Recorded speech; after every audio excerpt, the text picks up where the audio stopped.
It's 5:30 in the morning on July 31st, 2022. Strongsville, Ohio is asleep. It's the kind of Cleveland suburb where the sidewalks roll up early and the biggest noise on Sunday morning is a sprinkler cutting on too late. Nothing ever really happens here. There are 3 people inside a 2018 Toyota Camry, moving through that quiet. The driver's 17 years old. Her boyfriend is 20. Riding passenger half asleep, their friend, is 19, in the back seat. Probably thinking about, well, not much at all. Maybe thinking about going home, although he's dreaming. So he could be thinking about tomorrow. Either way, no one in that car is really thinking about dying. But the car hits a brick wall at 100 miles per hour. Not trying to hit the brakes and swerving and hesitation. No, just speed, then concrete, and then nothing. And when first responders cut through the wreckage, 2 of those 3 passengers are already gone. But the third is the one who's driving. And she would later say that she remembers nothing. Well, the car remembered everything. Welcome to GBRLIFE Transmissions. I'm your host, Caitlin, and you're listening to GBRLIFE of Crimes, where we explore not just what happened in crimes committed by women, but why they happened and the psychology behind them. Today, we're going to Strongsville, Ohio, a tight-knit middle-class suburb southeast of Cleveland, the kind of place where high school football matters and everybody already knows everybody. And we're going to talk about a 17-year-old girl who drove 2 people she claimed to love into a brick wall at 100 miles per hour on a Sunday morning before the sun came up, about what the car data said, about what 93,000 text messages said, and about what the judge said when she looked Mackenzie Shirilla in the eyes and called her literal hell on wheels. Let's go back to the beginning. Mackenzie Shirilla was born on August 2nd, 2004, in Strongsville, Ohio. She grew up with her parents, Natalie and Steven, and her older sister, Danielle. Her father, a graphic designer and art teacher. So this is a stable household in a comfortable suburb. Nothing in her early years that stands out as a red flag, and there's no documented trauma. There's no chaotic home life. No crisis that surfaces in any public record. She was just a kid growing up in a quiet place until she wasn't. By high school, Mackenzie had built something. She was magnetic, extroverted, the kind of person who fills a room without trying. Classmates described her as popular in ways that had its own gravity. The girl that other girls followed around without quite knowing why. And there were reportedly over 100 students at Strongsville High School who orbited her. People who tracked what she wore, who she talked to, who she was with. She had also discovered TikTok, and she was good at it. Lifestyle content, fashion reviews, and natural ease in front of the camera. She was building a following, building a brand. She knew how to be watched. She liked it. And that's important. Not because being popular or wanting a following is a warning sign on its own. It's important because it tells you what Mackenzie's sense of self was all built on. Being chosen, being seen, being the center. That was the foundation. And foundations matter when things start to crack. She did graduate from high school in the spring of 2022, and a few months later is when she drove that car into a wall. But to understand how she got there, you have to understand her relationship, because the relationship is everything in this case. Her relationship with Dominic, that is. She met Dominic Russo, around 2018. She was about 14 at the time, and he was 16. They were in the same high school, same circles, and they had the kind of immediate connection that teenage relationships are built on. Super intense, all-consuming, and clearly without a lot of guardrails. And Doc was, by every account from people who loved him, a good person. His father, also Dominic Russo, Sr., described him as someone with a big heart who struggled to walk away from things even when walking away was the right thing to do. His mother, Christine, has spoken publicly about what the relationship looked like from the outside. Turbulent, but from the beginning. Very on again, off again, in the way that never really means over, just paused. Where breaking up is followed by getting back together and the cycle just repeats, and the problems that cause the whole breakup never actually get resolved. They just get buried underneath the relief of getting back together. And by 2021, Mackenzie and Dominic start to live together. 2 teenagers, essentially cohabitating. in a relationship that was already showing serious signs of strain. And when you layer that kind of proximity and dependency on top of something already volatile, you compress it.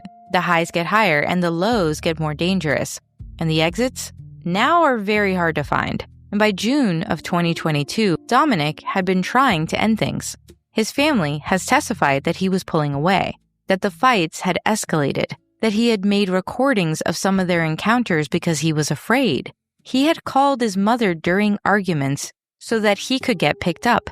A friend once drove out to get him after Mackenzie threatened, during a fight while they were driving, to crash the car with him in it. So this was nothing new for her.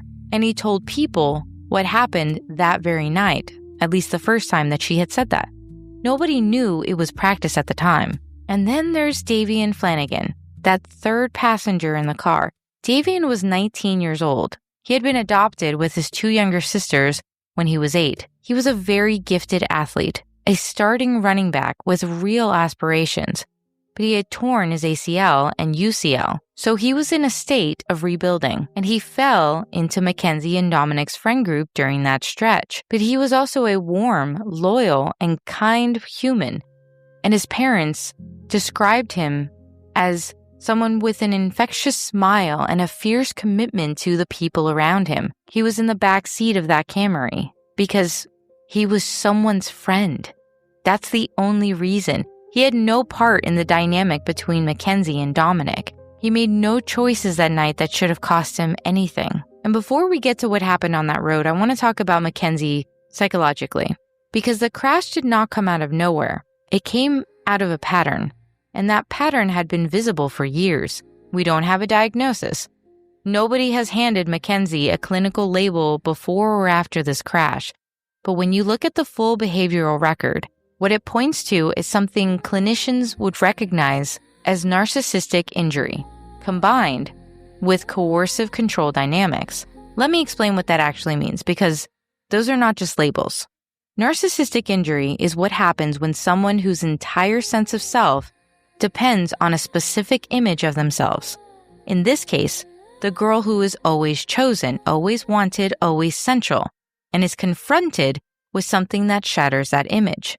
It's not just hurt feelings. It's closer to an identity emergency. The self that was built on being chosen cannot survive being left. And rather than that feeling, the response is to externalize it, to make the threat the problem. And what do you do with the threat? You eliminate it. And that is what behavioral record is showing over and over again. Mackenzie did not respond to Dominic pulling away with grief. She responded with escalation. She showed up. She threatened. She made it impossible for him to leave without consequence. She tried to break into his house. She made recordings his mother described as alarming. And 2 weeks before the crash, she told him directly that she would wreck the car with him in it. Again, it wasn't the first time. Nobody knew it was practice. How would you know that was something serious? They knew that she was seriously having some issues, but not that she would actually take action in those specific things she threatened. So when he called for a ride and got out of that car, she took it as a step back to overcome. But that is coercive control, using fear and escalating threats to maintain power over another person in a relationship, making the cost of leaving so high that leaving feels impossible. It's a pattern more commonly discussed when the perpetrator is male. That doesn't mean that belongs to any gender. It's just that it's more commonly seen in male perpetrators. But the witnesses had described it, and the prior threat proves it. 93,000 text messages is the other part of this. Think about that number. That's not a relationship, that's surveillance. That is someone who cannot tolerate the silence between messages because silence feels like distance, and distance feels like abandonment, and abandonment feels like the whole structure's collapsing. So the texts swing between rage and desperation, threats, and declarations of love. That's not a volatile teenager. That's documented behavioral profile. And here's the part that I think is more important in this situation. Mackenzie couldn't see Dominic as a person who had a right to leave. She treated his attempts to create distance not as a decision that she had to respect, but a problem to solve, because he wasn't separate from her in her internal world. He was part of her identity. And when he tried to take himself back, that's when she experienced it as being taken apart. And that's what July 31st was. The end of every other option that she knew how to use. He was leaving for real this time, and she had nothing underneath all of that external validation, the following, the status, the relationship to fall back on when it was gone. So she made it so neither of them had to find out what came next.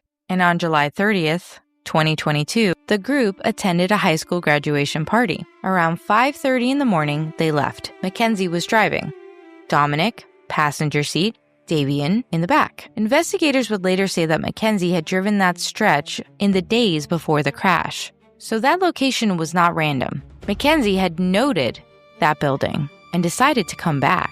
And on a drive, the car accelerated. And the event data recorder captured everything. The accelerator pressed to 100% capacity, the speed climbing to 100 miles per hour with only 5 seconds before impact, a hard steering input to the right. Not a correction, not a reflex, a deliberate maneuver towards the wall. And the brakes were never touched. Not once. The car hit the brick wall head on. When officers arrived, all 3 occupants were unconscious and not breathing. Dominic and Davion were dead at the scene, but Mackenzie was pulled from the wreckage and airlifted to the hospital, where she underwent multiple surgeries. She survived. One of the first things that she said while she was in the wreckage, according to the officers on scene, "How is Davion?" A question that's either a pure reflex of someone who had no idea what she had done, or something more complicated than that. And the trial would spend 4 days trying to figure out which. Police initially treated the crash as a tragic accident. The car data changed all of those ideas very quickly, because the sustained acceleration to 100 miles per hour, with no brake engagement at any point, a deliberate steering maneuver 5 seconds before impact, none of that is consistent with a medical emergency, or a mechanical failure, or a lapse in attention. That is consistent with intent. Investigators also found evidence that Mackenzie had driven that route before the crash, so clearly the location was chosen. And on November 4th, 2022, 3 months after the crash, Mackenzie was arrested and charged with murder. She was 17 at the time of the crash and 18 when charged, so she would be tried as an adult. And in the months between, she returned to social media, attended parties. There are photographs, former inmates who would later describe this period as inconsistent with who they say she is and someone who moves through consequence the way water moves through a stone. So when the trial began in August 2023, Mackenzie waived her right to a jury and chose a bench trial. One judge would decide her fate, and that judge was Judge Nancy Margaret Russo, same last name as her boyfriend, an irony that no one missed. The prosecution built its case on 4 things: the car data, 100% accelerator, no brakes, deliberate steering input 5 seconds before impact, and the prior threat. Remember, 2 weeks before the crash, Mackenzie had told Dominic that she would crash the car with him in it, and a witness heard. And he called his mother to be picked up. That was not a figure of speech, that was a preview. That was scouting. Investigators argued that she had driven that route before and that the location was not stumbled upon. Because of the text messages, 93,000 of them were also reviewed. Years of escalating threats, possessive behavior, violence in the language, and documented pattern of refusing to let him go. The defense argued that she suffered from POTS, a real condition that can affect the heart and cause dizziness and fainting. They said that she experienced a medical episode behind the wheel and that she blacked out and that none of it was intentional. And the car data dismantled that. A person who lost consciousness does not press the accelerator at 100% for several sustained seconds and does not execute a deliberate steering maneuver through a wall. And there's no verified medical documentation of a POTS diagnosis or an episode, and no expert testified to confirm this episode ever occurring that morning. The body doing those things is not a body that's unconscious. And on August 14th, 2023, the judge delivered her verdict: guilty on all accounts. 4 counts of murder, 4 counts of felonious assault, and 2 counts of aggravated vehicular homicide, but also 1 count of drug possession and 1 count of possessing criminal tools. This was not reckless driving. This was murder. And she called Mackenzie's actions controlled, methodical, deliberate, intentional, and purposeful. She called her, on the record, in open court, literal hell on wheels. And Mackenzie was sentenced to 2 concurrent terms of 15 years to life. Earliest parole eligibility is 2037. She's currently incarcerated at the Ohio Reformatory for Women in Marysville, Ohio. Currently 21 years old. And in May of 2026, Netflix released a documentary called The Crash. Mackenzie appears on camera for the first time since her conviction. Measured, remorseful, someone sitting with the weight of what happened, and the documentary generated enormous debate and put her name back on top of the news cycle. Then former inmates started talking. Mary Catherine Crowder spent over 6 months incarcerated with Mackenzie. She told reporters the person she watched behind bars looked nothing like the person in that documentary, and that Mackenzie walked around the facility like she was famous. Always put together, always performing. Running the social hierarchy among younger inmates.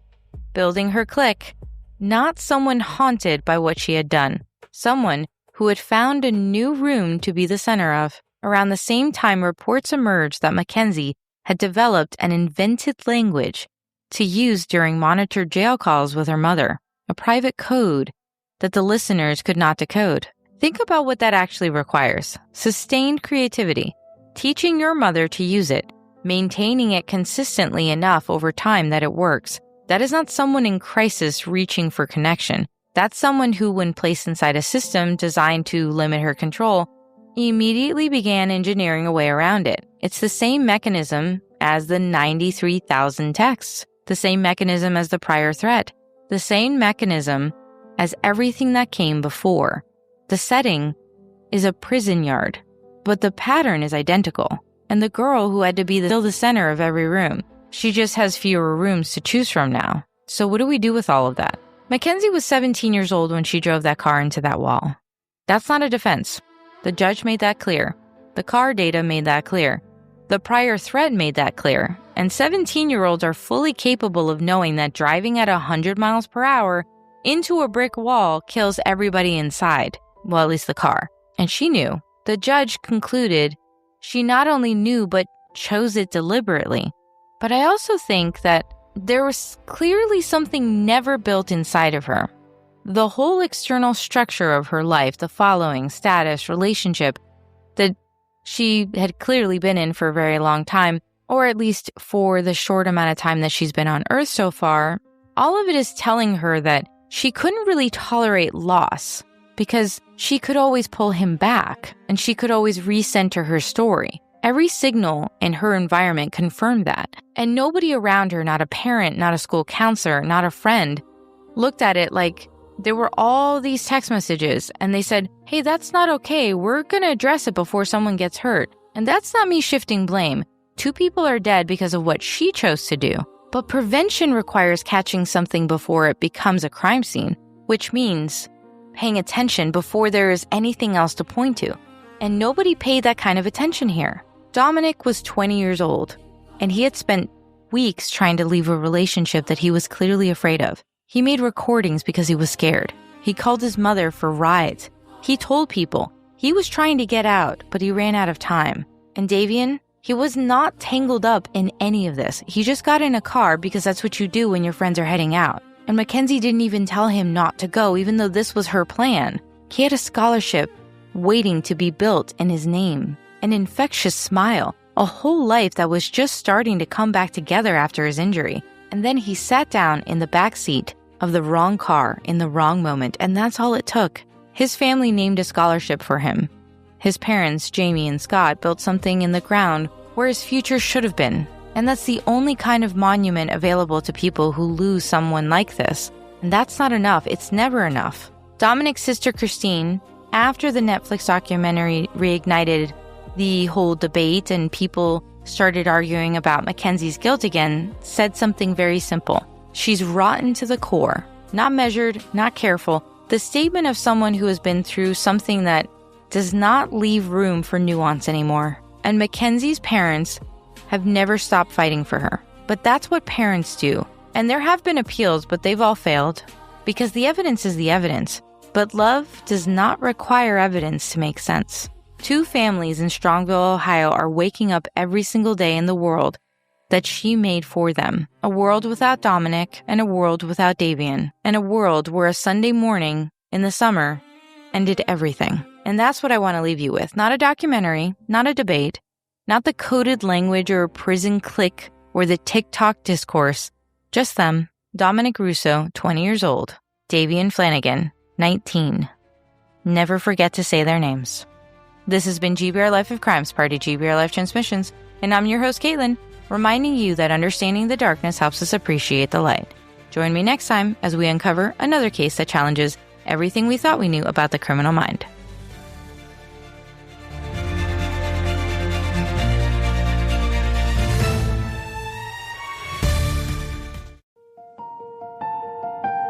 Hey, it's Caitlin. If you stayed this long, a big thank you. And if you could also do one more thing and like and subscribe every time you listen to GBRLIFE Transmissions, that would mean the world. And it would really help GBRLIFE Transmissions grow. Also, don't forget to check out the reviews and blogs and so much more on GBRLIFE.com. Can't wait to see you there. Slow breath between the words we choose. Stories in the spaces we don't fill. Soft edges, let it all unfold. Every small confession, softly told. Hold your heart a little closer now. We're right here. We're right here. Hands around a porcelain cup. Name on your lips you never said out loud. Truth like a sunrise under your ribs, rising even